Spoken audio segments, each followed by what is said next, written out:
सभी का स्वागत है आपके अपने YouTube चैनल पवार के वीडियोस में। दोस्तों एक बार हम फिर हाजिर है आपके लिए एक नई जानकारी के साथ और एक नई इन्फॉर्मेशन के साथ। तो दोस्तों आज जो इन्फॉर्मेशन लेकर आए हैं वर्ग 1 से रिलेटेड लेकर आए या कहे हाई स्कूल टीचर से रिलेटेड लेकर आए, तो आपके लिए बहुत बड़ी खुशखबरी आ चुकी है। आप जो भी वर्ग 1 की पात्रता परीक्षा में क्वालिफाइड हुए हैं उनके लिए वैकेंसी आ चुकी है।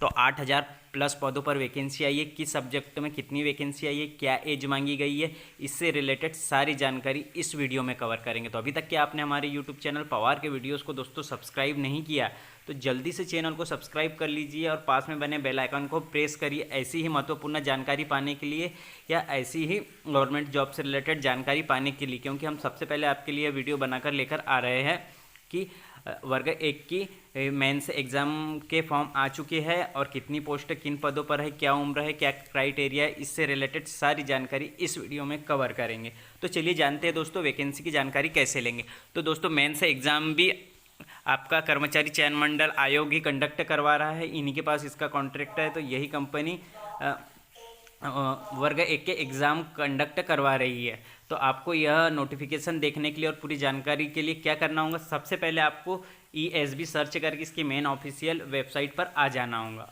जैसे ही दोस्तों आप इसकी मेन ऑफिशियल वेबसाइट पर आते हो तो यहाँ पर सबसे पहला नोटिफिकेशन आप देख पा रहे हो, ऑनलाइन आवेदन पत्र उच्च माध्यमिक शिक्षक चयन परीक्षा प्रारंभिक तिथि 18/5/2023 और नियम पुस्तिका। तो आपको क्या करना होगा, इस वेबसाइट पर आके नियम पुस्तिका वाले ऑप्शन पर ओके कर लेना होगा और नोटिफिकेशन डाउनलोड कर लेना होगा। वैसे तो हम दोस्तों इस वीडियो में आपको पूरी जानकारी प्रोवाइड करवा देंगे, नोटिफिकेशन की ज़रूरत नहीं पड़ेगी, फिर भी आप नोटिफिकेशन को डाउनलोड कर लीजिए क्योंकि आप अच्छे से A to Z जानकारी पढ़ पाएंगे, क्योंकि बहुत बड़ी PDF है।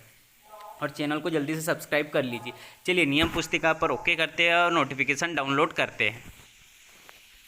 तो जैसा कि दोस्तों आप देख पा रहे हैं नोटिफिकेशन डाउनलोड हो चुका है। अब हम थोड़ा सा आपको जूम करके दिखा देते हैं तो इसमें क्या क्या कहा गया। तो सबसे पहले आपको नोटिफिकेशन में क्या कहा गया है यहाँ पर आप पढ़ लीजिए, मेन पॉइंट है यहाँ पर है। तो कर्मचारी चयन मंडल भोपाल द्वारा आयोजित, यहाँ पर आप देखिए भोपाल द्वारा आयोजित उच्च माध्यमिक परीक्षा 2018 या 2023 में निर्धारित प्रतिशत के साथ उत्तीर्ण अर्हंत पाए गए अभ्यर्थियों की चयन परीक्षा में आवेदन के लिए पात्र होंगे। यानी जिन्होंने प्री क्वालिफाइड किया है 75 नंबर, OBC SC ST और जनरल में 90 नंबर वाले ने, वह एग्ज़ाम फॉर्म भर सकते हैं। वर्ग 1 का है दोस्तों, यह हम आपको बार बार बता रहे हैं कि वर्ग 1 के मेंस एग्ज़ाम की बात कर रहे हैं। मेंस एग्ज़ाम की डेट आ चुकी है, जो क्वालिफाइड हुए हैं वह यह फॉर्म भर पाएंगे। चलिए अब हम आपको बताते हैं कि आपके फॉर्म भरने की डेट क्या रहने वाली है। तो आप यहाँ पर देख पा रहे हो आवेदन पत्र भरने की प्रारंभिक तिथि 18/5/2023 से आपके फॉर्म भरना स्टार्ट हो जाएंगे। यानी 5वें महीने की 18 तारीख से आपके फॉर्म भरना स्टार्ट हो जाएंगे और 1/6/2023 तक के आप फॉर्म भर पाएंगे। अगर आपने वर्ग 1 क्वालिफाइड किया है प्री, तो आवेदन पत्र में संशोधन अगर कुछ गलत होता है फॉर्म में तो वह भी 18 तारीख से स्टार्ट होकर 6/6/2023 तक, यानी 6वें महीने तक की अगर गलती होती है फॉर्म में तो वह आप सुधार कर सकते हो। उसके बाद फीस की बात करें तो अभी हमारे यहाँ MP गवर्नमेंट ने कहा है कि आप एक फॉर्म कोई भी भरिए, PEB ESB यानी कर्मचारी चयन मंडल आयोग का, फिर बाकी के फॉर्म में आप मात्र पोर्टल शुल्क देकर ही फॉर्म फीस भर पाएंगे। तो उसका कुछ इंस्ट्रक्शन यहाँ पर दे दिया गया है इन्होंने। तो यहाँ पर आप देख सकते हो कि यह किस प्रकार इंस्ट्रक्शन दिया गया है, आप डिटेल में पढ़ लीजिए कि आपने 20 अप्रैल के द्वारा मंडल में आयोजित परीक्षा में दिनांक 19 अप्रैल तक भराए जाने वाले आवेदन पत्र को केवल प्रथम परीक्षा आवेदन पत्र भरने और समय में निर्धारित परीक्षा शुल्क दे होगा। यानी एक बार आपको भरना है, इन्होंने अप्रैल में जिन्होंने भी भरा है लास्ट एग्ज़ाम जो है उनको फिर नहीं देना होगा, ऐसा कुछ इसमें मेंशन किया। तो आने वाले टाइम में यह भी क्लियर हो जाएगा। वैसे फीस कितने लगने वाली है, तो 500 रुपये लगने वाली है दोस्तों जनरल को, और अगर कोई candidate SC ST OBC handicapped है तो उनको 250 रुपये प्लस अलग से पोर्टल शुल्क, इतनी फीस लगने वाली। अब दोस्तों फॉर्म भरने के बाद मेन बात आती है कि आपके एग्ज़ाम कब होंगे। तो इन्होंने यह भी मेंशन कर दिया गया है कि आपके एग्ज़ाम कब से स्टार्ट होंगे। तो आप यहाँ पर देख पा रहे हो अच्छे से कि आपके एग्ज़ाम 2/8/2023 दिन बुधवार से स्टार्ट हो जाएंगे और 2 शिफ्टों में आपके एग्ज़ाम होंगे। तो यहाँ पर आप देख पा रहे हो इस प्रकार आपके एग्ज़ाम होने वाले हैं 2 शिफ्टों में, और दोनों शिफ्टों का हमने यहाँ पर आपको बता दिया। अब चलिए नीचे स्क्रॉल डाउन करते हुए चलते, आपकी प्रोफाइल बनी है तो आसानी से आप फॉर्म भर पाएंगे, कोई दिक्कत ही नहीं है। जिन्होंने प्री क्वालिफाइड किया ऑलरेडी उनकी प्रोफाइल बनी हुई है, तो फॉर्म को कैसे क्या भरना है क्या है उतनी जानकारी ना लेते हुए हम आगे की बात करते हैं। तो उम्र की बात करें तो यह कितने उम्र तक के वाले फॉर्म भर पाएंगे। तो अगर आप जनरल कैटेगरी के हो तो आप 40 वर्ष की उम्र तक के फॉर्म भर सकते हो, और अगर आप जनरल में ही आपने अतिथि शिक्षक या न्यूनतम 200 दिनों का कार्य किया अतिथि शिक्षक में, तो आपको उसमें आपको 49 ईयर यानी आपको 4 साल की छूट मिल जाने वाली है। अगर आप महिला जनरल से हो तो आपको 45 वर्ष प्लस यहाँ पर छूट मिलकर 54 वर्ष हो जाने वाली है। इसी प्रकार आप नगर निगम या कुछ सरकारी कर्मचारी सैनिक से हो तो 45 वर्ष प्लस छूट मिल जाने वाली है दोस्तों आपको। और अगर आप ओबीसी SC ST हो तो 45 वर्ष प्लस छूट। अगर आपने ये अतिथि वाले के लिए बता रहे हैं दोस्तों में, अतिथि वालों का। अगर आप दिव्यांगजन हो तो 45 प्लस 54 छूट। इस प्रकार आप अपना फॉर्म भर पाएंगे और फिर जो भी आपको आरक्षण दिया जाता है उस अनुसार आपकी उम्र सीमा में छूट रहेंगी। इन्होंने वहाँ नीचे मेंशन कर दिया।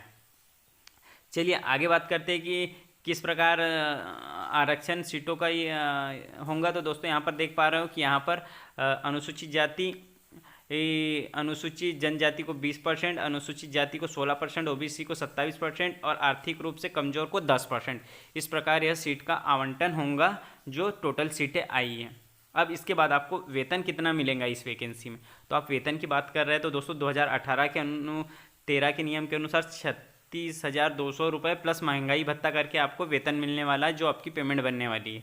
उसके बाद दोस्तों यहाँ पर चयन परीक्षा में अर्हतीत न्यूनतम अंकों में प्रतिशत निम्नलिखित होगा। यानी यहाँ पर आप देख पा रहे हो आपके पास इस प्रकार है आर्थिक रूप से, तो आपको यहाँ बुलाया जाएगा यानी इतने अंक लाना होगा। 40% लाना होगा अनुसूचित जाति, अनुसूचित जनजाति, अन्य पिछड़ा वर्ग, दिव्यांग को और अन्य को 50%।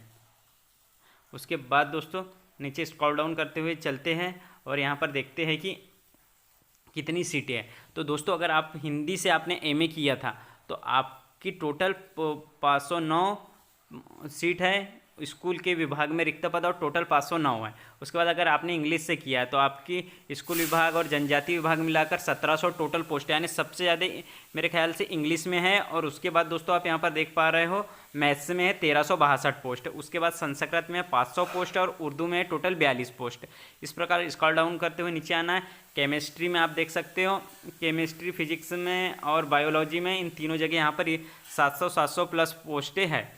ऐसा करके दोस्तों आपकी जो भी सब्जेक्ट है, जैसे हिस्ट्री वाले की 300, पॉलिटिकल वाले की 284, जोग्राफी वाले की 149, इकोनॉमिक्स वाले की 287, सोशियोलॉजी वाले की 88 और कॉमर्स वालों की 514 और एग्रीकल्चर वालों की 569। इस प्रकार यहाँ पर सीटें दिखाई दे रही है टोटल। ऐसा करके दोस्तों 8720 पोस्टें टोटल है यहाँ पर। तो यह टोटल पोस्टें आई है हर सब्जेक्ट वाले की। इस प्रकार यहाँ पर आवेदन शुल्क, और ये उन्होंने बोल दिया कि अभी गवर्नमेंट के नियम के अनुसार वह अभी क्लियर हो जाएगा, तो इस प्रकार आपका शुल्क रहने वाला। चलिए दोस्तों किस कैटेगरी में कितनी पोस्टें आई है अगर नीचे दिया है तो वह भी हम आपको डीप में बताते हैं। अब पेपर की अवधि कितनी रहने वाली है तो यहाँ पर आप देख पा रहे हो पेपर की अवधि। इस प्रकार स्क्रॉल डाउन करते जाएंगे और नॉर्मलाइजेशन का तो सिस्टम इसमें भी है, उन्होंने नॉर्मलाइजेशन का कोड दिया है। तो अब नीचे स्क्रॉल डाउन करते हुए आएंगे और देखेंगे कि और क्या क्या है। तो ये हमने आपको ऊपर ही बता दिया है, फॉर्म भरने की तिथि और पेपर कौन कौन से शिफ्ट में होने वाला है, क्या शुल्क लगने वाला है, कहाँ कहाँ जिले रहने वाले हैं। तो इतने सारे जिले दे दिए गए, टोटल 17 जिले। तो आप यहाँ पर देख पा रहे हो बालाघाट, बैतूल, भोपाल, छिंदवाड़ा, ग्वालियर, इंदौर, जबलपुर, कटनी, खंडवा, मंदसौर, नीमच, रतलाम, रीवा, सागर, सतना, सीधी, उज्जैन। इतने आपके एग्ज़ाम सेंटर रहने वाले हैं फॉर्म भरने के लिए। अब कितने अंकों का पेपर रहने वाला है तो आप यहाँ पर देख पा रहे हो हर पेपर 100 अंकों का रहने वाला है और प्रत्येक प्रश्न पर 1 अंक रहने वाला है। और यहाँ पर इन्होंने बोला है 100 अंकों का प्रश्न पत्र होगा और परीक्षा अवधि 2 घंटे की होंगी। यहाँ पर लिखा है चयन परीक्षा बहुविकल्पीय होंगे जिनके 4 विकल्प होंगे और जिसमें 1 विकल्प ही सही होगा। प्रत्येक प्रश्न का 1 अंक होगा। प्रश्न पत्र 100 अंक का होगा। इस प्रश्न पत्र में 100 बहुविकल्पीय प्रश्न पूछे जाएंगे। इस प्रकार इन्होंने अभी यहाँ पे तो माइनस मार्किंग का नहीं लिखा है, फिर देखते हैं आगे क्या होता है। तो इस प्रकार आपके 100 अंकों और 100 का ही पेपर होने वाला है, 100 प्रश्न और 100 अंकों का। इस प्रकार फिर आप देख पा रहे हो कि यहाँ पर इन्होंने हिंदी सब्जेक्ट के लिए ये मेंशन किया है किस प्रकार आपके क्या क्या आने वाले हैं। तो चलिए हम आगे देखते हैं कि सब्जेक्ट वाइज किस प्रकार क्या क्या है। संस्कृत विषय का ये दे दिया इन्होंने। जैसे वो मेरे ख्याल से दोस्तों यह हिंदी विषय का था, हम यहाँ ऊपर देखते हैं स्क्रॉल डाउन करते हुए, तो हाँ ये हिंदी विषय में आपको क्या क्या आने वाला है, तो आप यहाँ पर देख पा रहे हो ये हिंदी का सिलेबस है। उसके बाद स्क्रॉल डाउन करते हुए नीचे जाएंगे, इंग्लिश का सिलेबस है, उसके बाद संस्कृत का सिलेबस है, उर्दू में क्या क्या आने वाला है, तो ये उर्दू वालों का सिलेबस है, इतना उर्दू से आने वाला है। उसके बाद भौतिकी विज्ञान से, इस प्रकार आपके पूरे पेपरों का सिलेबस कैसा कैसा है यहाँ पर दे दिया गया है, तो आप इस प्रकार देख पाओगे। दोस्तों यहाँ पर आप देख पा रहे हो, यहाँ पर गैर अतिथि शिक्षक और ये कुछ लैंग्वेज प्रॉब्लम है, तो हम पूरी डिटेल नहीं दिखा पा रहे हैं आपको। तो इस प्रकार आप अपनी नीचे साइड पेज नंबर 107 से आप अपनी हर विषय की पोस्टें किस कैटेगरी में कितनी हैं यह देख पाओगे। यहाँ पर मेंशन कर दिया है कि कितनी कौन सी कैटेगरी में कितनी कितनी पोस्टें हैं। जैसे कि आप यहाँ पर देख पा रहे हो, यहाँ पर हम गणित का आपको बताते हैं कि गणित में जनरल वालों के लिए ओपन में यानी लड़कों के लिए 17 पोस्ट, महिलाओं के लिए 16 पोस्ट, फिर भूतपूर्व सैनिक में 2 और इस प्रकार। और यहाँ पर EWS, यहाँ पर SC वालों के लिए, यहाँ पे ST वालों के लिए, यहाँ OBC वालों के लिए, इस प्रकार की यहाँ पोस्टें। और ऊपर भी सब सब्जेक्ट के लिए अलग अलग है, लेकिन यहाँ दो विभागों में आती है, तो दोनों विभागों का अलग अलग है। तो इस प्रकार आप आपकी पोस्ट देख पाओगे हर सब्जेक्ट की। इस प्रकार यह पूरा फॉर्मेट था। और आपने अगर अभी भी आपने हमारी यूट्यूब चैनल पवार की वीडियोज़ को सब्सक्राइब नहीं किया तो जल्दी से चैनल को सब्सक्राइब कर लीजिए, क्योंकि यहाँ पर एक कुछ PDFों में प्रॉब्लम है, तो हम आपको अच्छे से जानकारी नहीं प्रोवाइड करवा पा रहे हैं। हम पूरी कोशिश करेंगे कि आने वाले वीडियो में इसकी जानकारी प्रोवाइड करवाए कि कौन से विषय में कितनी सीटें और किस कैटेगरी वाले को कितनी सीटें मिली है। तो अगर आपको यह वीडियो अच्छा लगा हो तो अपने दोस्तों के साथ शेयर करिएगा, वीडियो को लाइक करिएगा और चैनल को सब्सक्राइब करिएगा। सो थैंक यू दोस्तों।